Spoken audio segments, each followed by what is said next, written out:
No, seriously, I'm not kidding. We're going to talk about toilet paper, and here's why.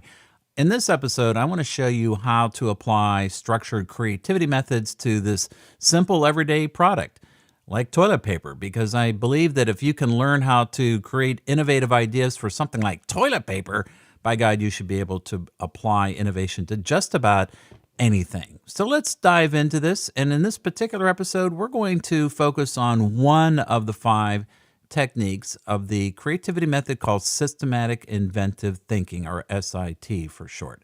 And if you're a regular listener, briefly, you know that SIT, systematic inventive thinking, is a method based on patterns. And it turns out that most innovations in the world can be explained by just five patterns. And it forms the basis of this method, where there are five techniques.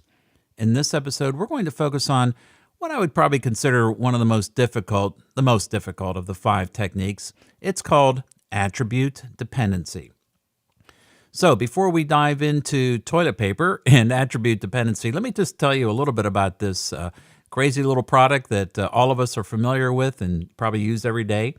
It was invented back in 1857 by a guy named Joseph Gaiety, and it was the first commercially available toilet paper. He called it the greatest necessity of the age. And, I don't think he was exaggerating, right? It's a simple product, but it's certainly a necessity.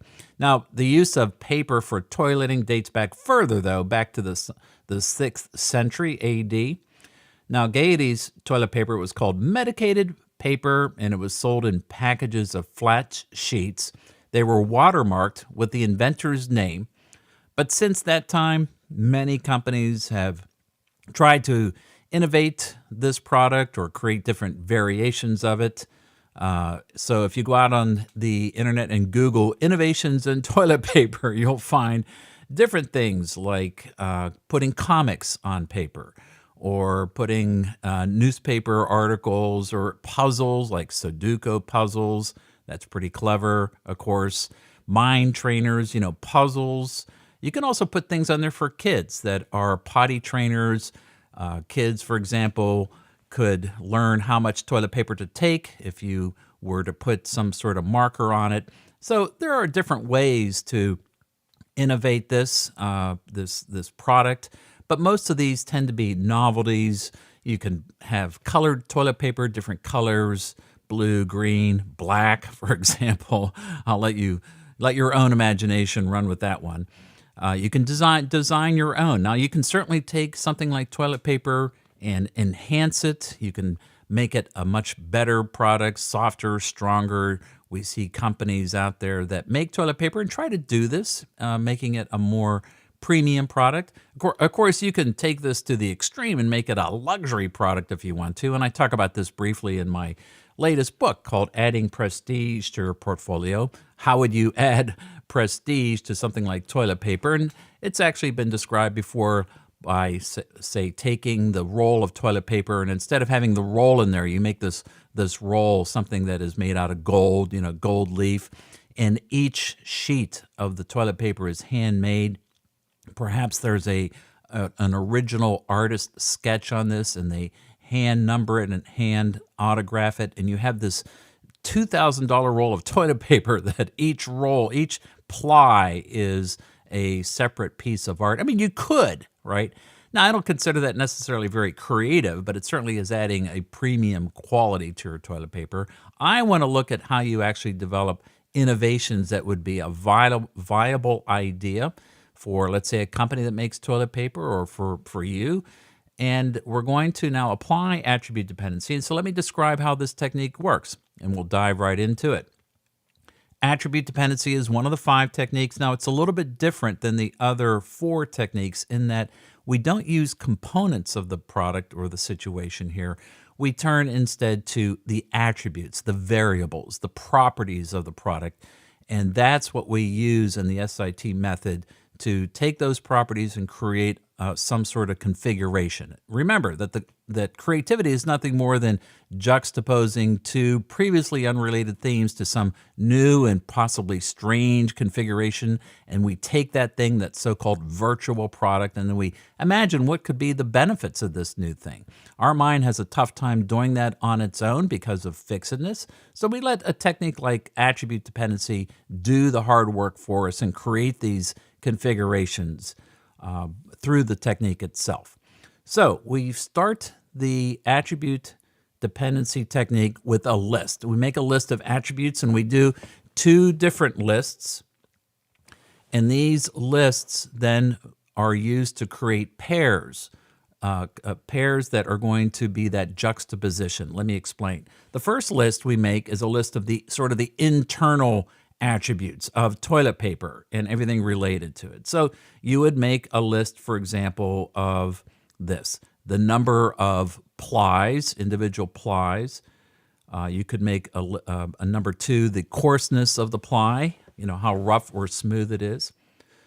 The shape of the ply, the size of the individual ply, the number of sheets per roll, the color of the paper, the temperature of the paper potentially, and the moisture content.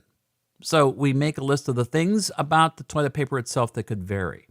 But then we also make what's called a list of external attributes. Those are the things that are still within the closed world, but are more related to the user itself or the situation, not the toilet paper itself, but the things that we call external to the toilet paper.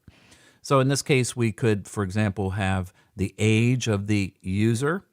We could include an attribute of the medical condition of the user, of the customer, the mood of the user, right? I suppose. And so we could also have a variable called frequency of the user, how often they use the toilet paper. So just with these two lists then, what we do is we randomly create combinations of an internal attribute and an external attribute. And ultimately, you're looking to create a phrase that sounds like this. And remember this phrase, because this is sort of the hallmark of the attribute dependency technique. The phrase sounds like this: as one thing changes, another thing changes. As one thing changes, another thing changes. And in this case, we say as one external attribute changes, something in the external environment changes, then something about the toilet paper is going to change. And that is the creative act. That's that juxtaposition I referred to earlier. It's with that combination then that you imagine, well, what would this product look like? What's it doing? What benefit could it possibly deliver? So, for example, let me give you some ideas that I created just quickly here before the recording of this episode. So imagine we created a correlation between the coarseness of the toilet paper and the side of the ply. In other words, you have a toilet paper now that is rough on one side and smooth on the other. I've never seen a toilet paper like that. Now, why would it be a benefit? Okay, so we have this toilet paper now that might create a situation where you start your toileting with the rough side. I'm just making this up, of course, and then you move over to the smooth side, or it could be the other way around.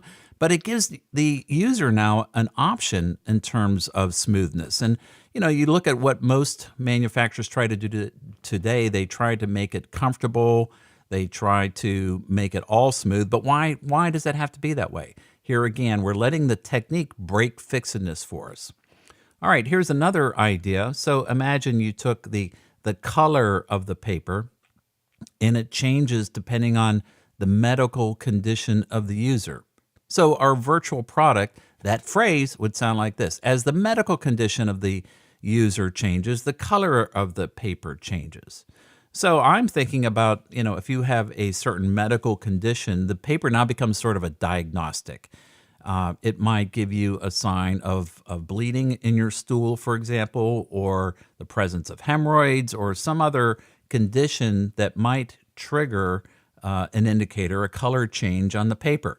And it becomes sort of a medicate in a way that helps you, a medical device that essentially helps you work with your doctor on solving a medical problem. Imagine the shape of the paper varies with the age of the user. What shape is toilet paper? Well, all the toilet paper I see comes in rolls, and each sheet of toilet paper is square. But why? Why does it have to be that way? So the toilet paper sheets tend to be square, probably because it's easier to manufacture. That's probably the biggest reason. You make them square, you can roll them up, voila, you've got toilet paper. But why not have different shapes for different users? Perhaps a round or oval sheet might let the user bunch up the toilet paper in a way that makes the job easier. Perhaps different shapes would make it easier to dispense from a roller or another device. Why do they have to be square? Perhaps kids might like fun-shaped toilet paper for potty training to make the experience less frightening.